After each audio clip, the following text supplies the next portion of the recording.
Radio Claret América presenta Sediento de ti, la palabra, fuente de vida, con el sacerdote misionero claretiano, Tony Díaz. Reflexiones diarias del Evangelio. Aquí iniciamos. Bienvenidos hermanos a nuestras reflexiones de las lecturas del día. Hoy es viernes de la 32ª semana del tiempo ordinario. Viernes de la 32ª semana del tiempo ordinario. Hoy celebramos la memoria de Santa Francisca Javier Cabrini, la primer santa canonizada de Estados Unidos, ciudadana americana, aunque ella nació en Italia. Particularmente aquí en Chicago, esta santa, Francisca Javier Cabrini, es muy querida porque aquí desempeñó mucho de su labor que llevó a cabo en Estados Unidos. La primera lectura viene de hoy de la segunda carta de San Juan. Es una carta muy pequeña, es prácticamente un solo capítulo y los versículos son 4 al 9. Hermanos, me ha dado mucha alegría enterarme de que muchos de ustedes viven de acuerdo con la verdad, según el mandamiento que hemos recibido del Padre. Les ruego, pues, hermanos, que nos amemos los unos a los otros. No se trata de un mandamiento nuevo, sino del mismo que tenemos desde el principio. El amor consiste en vivir de acuerdo con los mandamientos de Dios, y el mandamiento consiste en vivir de acuerdo con el amor, como lo han escuchado desde el principio. Ahora han surgido en el mundo muchos que tratan de engañar, pues niegan que Jesucristo es verdadero hombre. Estos son el verdadero impostor y anticristo. Pongan pues atención para que no pierdan el fruto de sus trabajos y puedan recibir la recompensa completa. Quien se aparta de la verdad y no permanece fiel a la doctrina de Cristo, no vive unido a Dios. El que permanece fiel a la doctrina de Cristo, ese sí vive unido al Padre y al Hijo. Palabra de Dios. El salmo responsorial es el Salmo 118 y el responsorio es: Dichoso el que cumple la ley del Señor. Dichoso el que cumple la ley del Señor.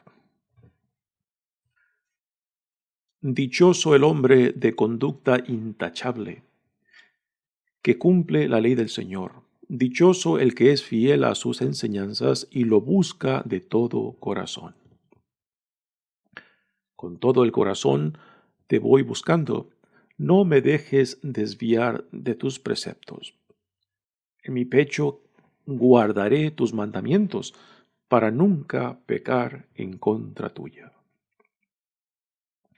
Favorece a tu siervo, para que viva y observe tus palabras. Ábreme los ojos para ver las maravillas de tu voluntad. Dichoso el que cumple la ley del Señor. El Evangelio de hoy viene de Lucas capítulo 17, versículos 26 al 37. En aquellos días Jesús dijo a sus discípulos: Lo que sucedió en el tiempo de Noé, también sucederá en el tiempo del Hijo del Hombre. Comían y bebían, se casaban hombres y mujeres hasta el día en que Noé entró en la barca. Entonces vino el diluvio y los hizo perecer a todos. Lo mismo sucedió en el tiempo de Lot. Comían y bebían, compraban y vendían. Sembraban y construían, pero el día en que Lot salió de Sodoma, llovió fuego y azufre del cielo y los hizo perecer a todos. Pues lo mismo sucederá el día en que el Hijo del Hombre se manifieste. Aquel día El que esté en la azotea y tenga sus cosas en la casa, que no baje a recogerlas.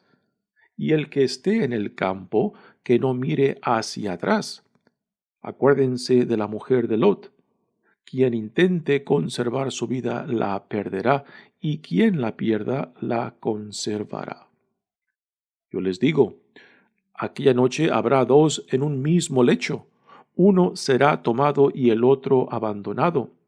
Habrá dos mujeres moliendo juntas, una será tomada y la otra abandonada.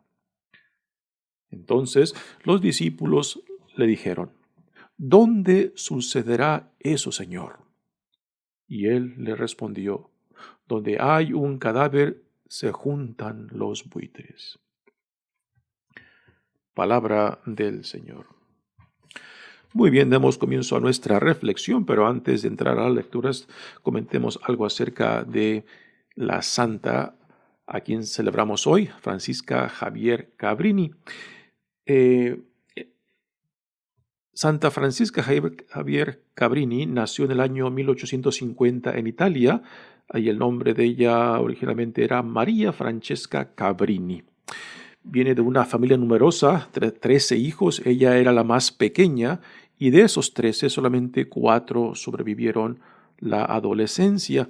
Pues experiencia muy común de aquellos tiempos, en gran parte por la pobreza, por la falta de salud.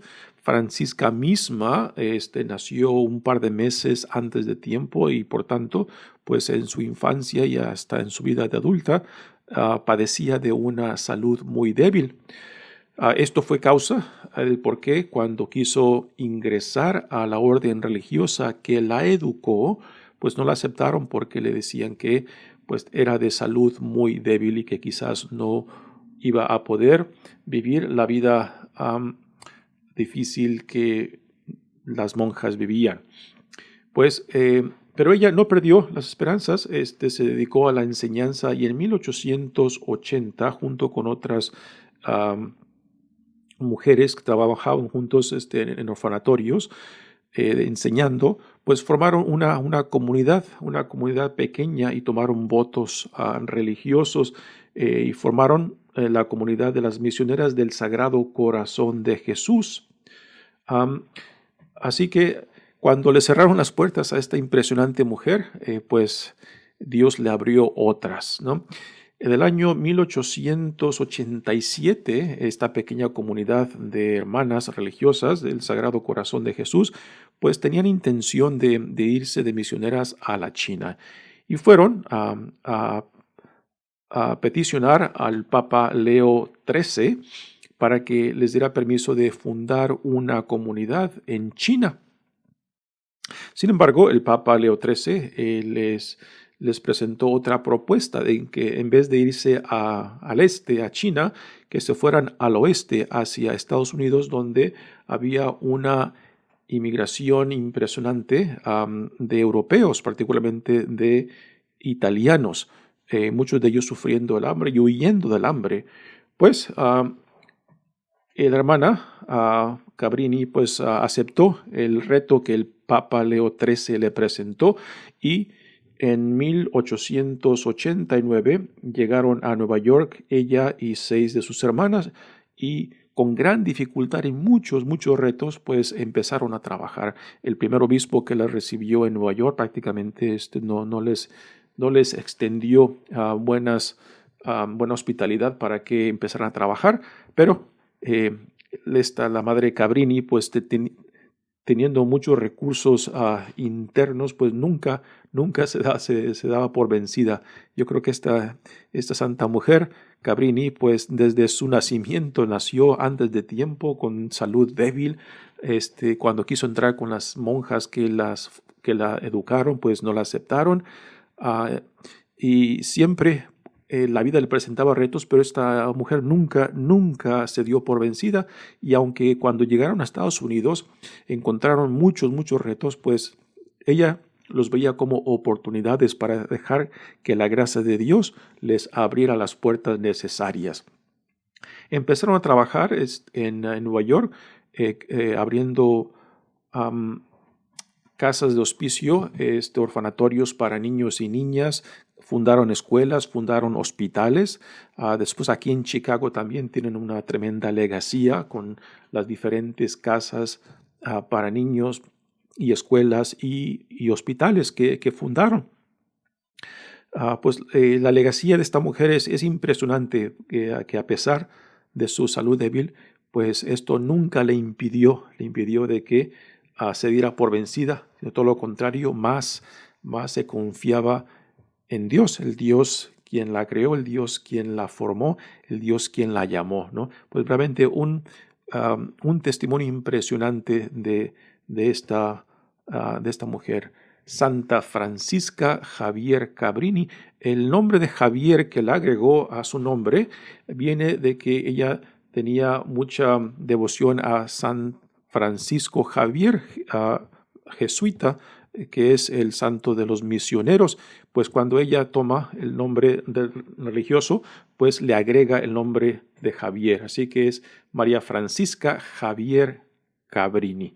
Pues gracias a Dios le damos por este testimonio, y repito, aquí particularmente en Chicago, donde hay una gran legacía que dejó esta mujer junto con sus hermanas, una bella labor, particularmente en favor de los niños y niñas huérfanos, y particularmente entre la comunidad italiana de aquellos tiempos, que llegaron en grandes números. Muchos de ellos vivieron terrible pobreza y también discriminación, y esta mujer pues se entregó totalmente al servicio de ellos. Muy bien, pasemos ahora a las lecturas de hoy.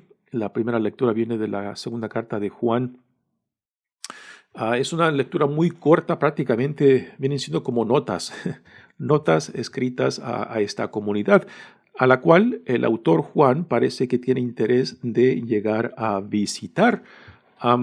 Así que esta pequeña carta, es como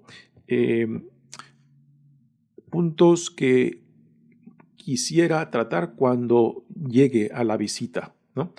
Dice: hermanos, me han dado mucha alegría enterarme de que muchos de ustedes viven de acuerdo con la verdad, según el mandamiento que hemos recibido del Padre. Así que el autor, San Juan, pues está muy bien enterados del crecimiento de esta comunidad, y está al tanto de las circunstancias, pero también está al tanto de las divisiones internas. Y esto es un tema que no solamente el autor Juan vive en las comunidades que él forma y cultiva, sino que también esta fue la experiencia de Pablo, las grandes dificultades de las primeras comunidades cristianas. Tenemos que imaginar que en el principio del cristianismo, pues por encima del entusiasmo de lo que Dios venía haciendo en Jesucristo y de los primeros, dentro de las primeras comunidades cristianas, pues también había mucha confusión acerca de cuál era la doctrina legítima, porque había muchas opiniones y muchas formas de entender a Jesucristo, y por encima de esto también había varias herejías, una de ellas que saldrá en esta carta. Así que imagínense el tremendo reto de consolidar la comunidad cristiana cuando existían diferentes divisiones y diferentes retos para querer definir la doctrina legítima de quién es Jesús, que es su significado y que lo representa, y la vida a la cual son llamados, ¿no? Así que este es uno de los temas tremendos de las primeras 2-3 generaciones cristianas, cuando estaba en su apogeo el crecimiento. Ya para la tercera generación, pues ya se empieza a concentrar en construir y fortalecer las comunidades. Dice la carta: les ruego pues, hermanos, que nos amemos los unos a los otros. Este es un tema muy singular en las cartas de Juan, particularmente en la primera carta de Juan, el tema del amor. Y esto el autor lo ve como el mandamiento fundamental, lo cual esto lo toma de Jesucristo mismo, ¿no? El amar a Dios y amar al prójimo como a uno mismo. No se trata de un mandamiento nuevo, sino del mismo que tenemos desde el principio. El amor consiste en vivir de acuerdo a los mandamientos de Dios. Y aquí no simplemente se refiere a los mandamientos de la ley mosaica, a los mandamientos que Jesús mismo nos deja plasmados en los evangelios. El amor consiste en vivir de acuerdo a los mandamientos de Dios, y el mandamiento consiste, y el mandamiento fundamental en lo cual están fundados todos los otros, es el siguiente. El mandamiento consiste en vivir de acuerdo con el amor, como lo han escuchado desde el principio. Y el mandamiento del amor es la experiencia de reconocerse uno amado, perdonado, reconciliado, reintegrado por la pura gracia de Dios, ¿no? Esta es la experiencia fundamental que hace posible el cristianismo. Sin esta experiencia, es difícil e imposible vivir el cristianismo, porque no se puede vivir simplemente a rajatablas, simplemente siguiendo normas y mandamientos, si no se tiene la experiencia del Dios que viene a nosotros, del Dios que me salva, del Dios que me sana, del Dios que me dice: tú eres mi hijo amado, tú eres mi hija amada, ven, regresa a la casa de tu padre, revístete con la dignidad que es tuya como hijo, como hija amada de Dios.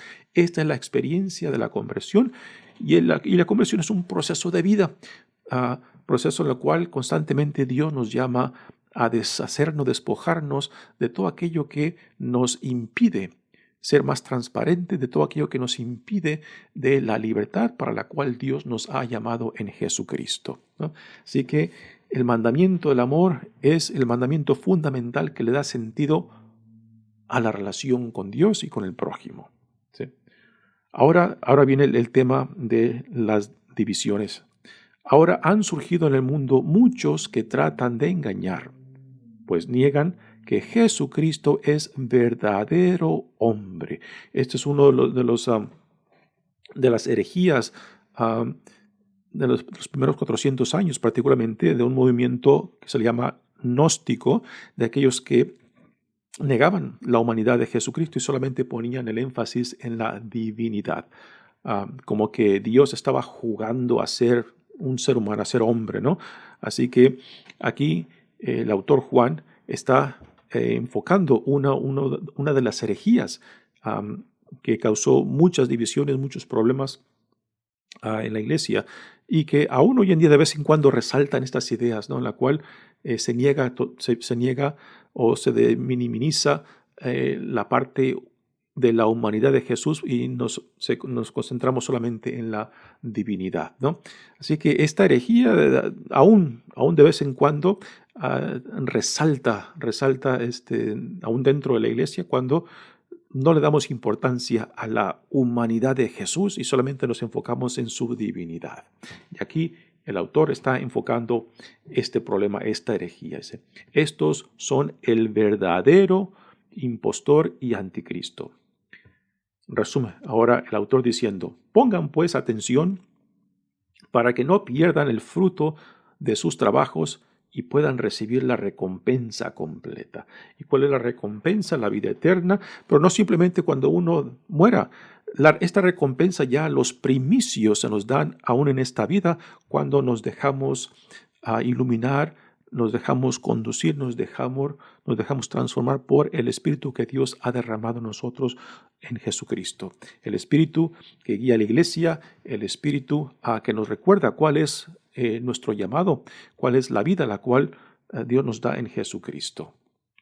Dice: quien se aparta de la verdad y no permanece fiel a la doctrina de Cristo, no vive unido a Dios. Y aquí entra la cuestión de a quién se le va a dar la autoridad de que definan quién fue Cristo, cuál es su significado y cuál es el llamado que recibimos en él.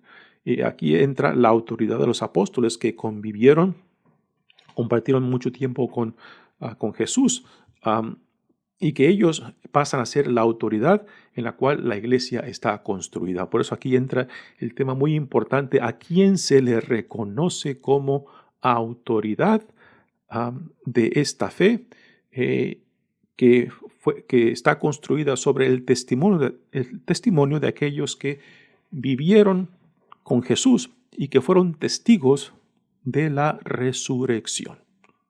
Así que este es un tema fundamental porque la iglesia está construida sobre esto, ¿no? Cuando decimos que la iglesia es apostólica, tiene doble sentido. El primero es de que está fundada sobre el testimonio de los apóstoles, y apostólica porque el apóstol significa uno que es formado y después mandado. Y de aquí viene el sentido misionero de la iglesia, porque la iglesia es apostólica porque es mandada para que lleve el evangelio, la buena nueva, hasta los confines del mundo. Muy bien, pasemos ahora al evangelio de hoy, que es la continuación del evangelio de ayer, donde los fariseos le preguntan a Jesús acerca de cuándo llegará el reino de Dios, y Jesús les dice de que no vendrá con grandes fenómenos, con cosas extraordinarias, que el reino de Dios ya está presente entre ellos, particularmente en su persona, en la persona de Jesús, ¿no? Y aquí ahora continúa Jesús diciendo: en aquellos días Jesús dijo a sus discípulos: lo que sucedió en tiempos de Noé también sucederá en el tiempo del Hijo del Hombre. Comían y bebían, se casaban hombres y mujeres, hasta el día en que Noé entró en la barca. Entonces vino el diluvio y los hizo perecer a todos. Bueno, pero ¿qué tiene de malo que se casen hombres y mujeres, que coman, que beban? No tiene nada de malo. Lo malo está en que no han puesto atención a lo que Dios estaba haciendo y se han consumido simplemente con vivir, festejar, pero sin hacer conciencia, sin estar atento a lo que Dios está haciendo. Y por eso, así como utiliza el ejemplo de Noé, que el diluvio les cae de sorpresa, pero Noé sí estaba atento a Dios, sí estaba atento a lo que Dios estaba haciendo, sí estaba atento cuando Dios lo llama y que se prepare. Y sin embargo, el resto de la gente no puso atención, simplemente no discernió la presencia de Dios. Así que para nosotros el mensaje es de que no esperemos signos impresionantes, fenómenos que nos acudan. Es en la vida diaria, en la vida ordinaria, donde día tras día somos llamados a vivir nuestra relación con Dios y con el prójimo. Es ahí donde Dios se hace presente, es ahí donde nos llama para entrar cada vez más a esta relación de intimidad y confianza. El siguiente ejemplo que nos da también tiene que ver con eso, cuando dice: lo mismo sucedió en el tiempo de Lot. Comían y bebían, compraban y vendían, sembraban y construían, pero el día en que Lot salió de Sodoma, aquí entra Sodoma y Gomorra, nuevamente aquí estas acciones de comer y beber, comprar y vender, sembrar y construir, no son acciones malas. Pero cuando la gente simplemente reduce su vida simplemente al comprar, al beber, al celebrar, y no crea conciencia de Dios y de lo que Dios está haciendo entre nosotros o a lo que Dios nos está llamando, entonces se ha perdido todo el sentido de cómo mi vida está conectada con Dios. Y están esperando signos y mensajes extraordinarios, fenomenales, ¿no? Para cambiar, cuando la vida con Dios, la vida en Cristo, se vive en lo más ordinario. Y cuando no se vive esta relación con Dios en lo más ordinario, entonces hemos perdido el sentido de lo que significa ser un hijo, una hija de Dios, lo que significa ser un ciudadano del reino, ¿no? Y por eso también a Lot, él sí percibió la presencia, él sí reconoció a Dios en los ángeles, quien recibió en su casa. Sin embargo, el resto de la gente no, porque estaban consumidos con el tiempo, con la vida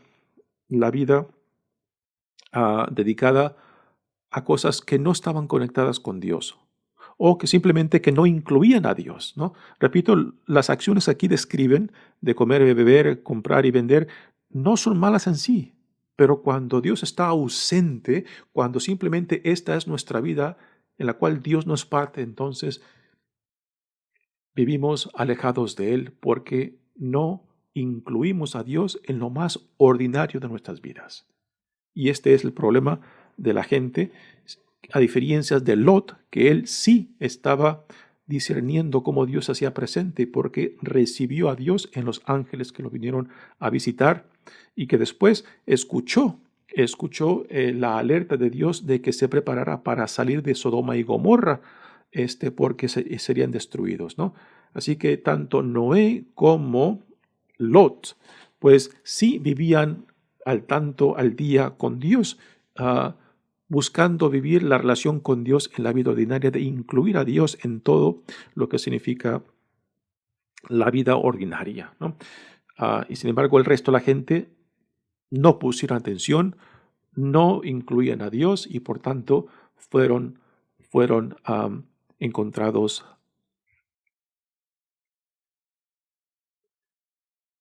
Dice el siguiente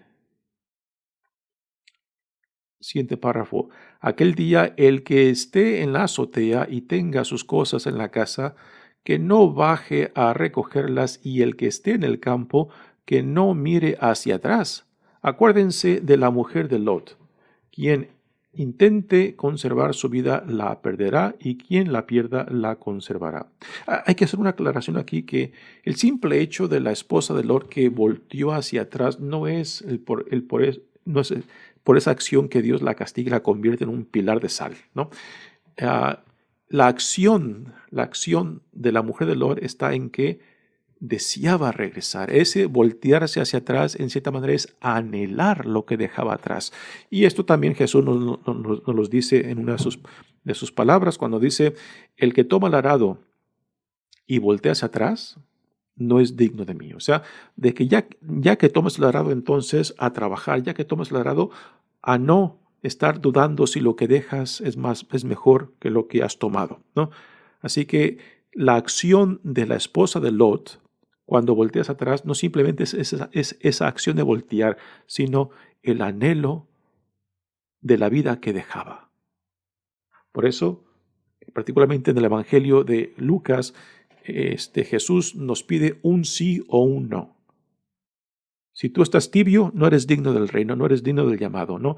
O estás con Él o no estás con Él, o estás frío o estás caliente, pero nada de estar tibios, ¿no? Nada de estar plantado en medio de la cerca, equilibrándote para un lado y para otro según lo que más te convenga. O eres o no eres, ¿no? Y este es el Jesús de Lucas, que exige, que pide, que demanda una decisión sin voltear hacia atrás. Y después continúa Jesús diciendo: yo les digo, aquella noche habrá dos en un mismo lecho. Uno será tomado y el otro abandonado. Habrá dos mujeres volviendo juntas, una será tomada y la otra abandonada. Son palabras muy difíciles de entender, ¿no? Pero yo creo que aquí lo que viene es de que la cercanía o la vida común que pueden compartirse entre una pareja o entre amigos y amigas, no es la vida en común lo que me salva, es mi sí, es mi decisión por Cristo, es mi decisión por Dios. Que aunque una pareja vivan juntas, quizás no tienen ese mismo compromiso o ese mismo sí hacia Dios, hacia Cristo, ¿no? Así que aquí estas palabras, estas advertencias de Jesús vienen siendo palabras de preparación, porque la destrucción o la liberación está por venir y de que no debe de encontrarnos desaprevenidos. Por eso el punto principal de este evangelio es el siguiente, ¿no? De vivir la vida a la cual Dios nos llama en Jesucristo en lo más ordinario, en la vida diaria, y no estar esperando signos impresionantes o signos extravagantes para que caemos en cuenta, ¿no? Porque si estamos esperando eso, entonces Dios, cuando venga, nos encontrará desapercibidos. La vida a la cual Dios nos llama es una vida que se viva diario, en lo más ordinario de cada día. Es ahí donde tenemos que encontrar a Dios, a Jesús, es ahí donde tenemos que poner en práctica la vida la cual Dios nos da en Jesucristo. Y finalmente, dice Jesús, cuando los discípulos le preguntan, ¿dónde sucederá esto, Señor? Y él les respondió, donde hay un cadáver se juntan los buitres. Donde hay gente desprevenida, donde hay gente que no pone atención, donde hay gente que viven vidas en muerte, pues ahí se verán los buitres. Donde no hay vida, donde no hay esperanza, donde la gente se ha cerrado al amor, donde la gente se ha cerrado al reino, donde la gente se ha cerrado a lo que Dios nos ofrece en Jesucristo, pues ahí se manifiesta el rechazo, ahí se manifiesta la muerte, ahí se manifiesta de que no hay vida. Y que por tanto el símbolo de los buitres que vienen a comerse aquello que ya está muerto. Pues bien, es un evangelio que nos advierte que estemos preparados. Y esta preparación no es para que estemos ansiosos, nerviosos para cuando el Señor venga, no. Estar trabajando confiadamente, estar trabajando consistentemente con lo que dice Dios, que somos hijos e hijas amados, identificados plenamente con los valores del reino, ¿no? Y que mientras nos identifiquemos con estos valores y estemos unidos a Dios en el Espíritu Santo y estemos unidos como hermanos en solidaridad como familia de Dios, no hay nada por qué estar temblando o estar nervioso cuando Dios decida regresar o decida venir, ¿no? No. Dios quiera que nos encuentre haciendo lo que tenemos que hacer, trabajando para el reino, esforzándonos por ser cada vez más transparente, para dar un testimonio claro y evidente de quién dice Dios que somos y la vida a la cual somos llamados para gloria de Dios, para la salvación de otros y también para nuestra santificación. Mi nombre es Padre Tony Díaz, misionero claretiano. Que Dios los bendiga. Radio Claret América presentó Sediento de ti, la palabra. Fuente de vida. Sus comentarios son importantes. Contáctenos en radioclaretamerica@gmail.com.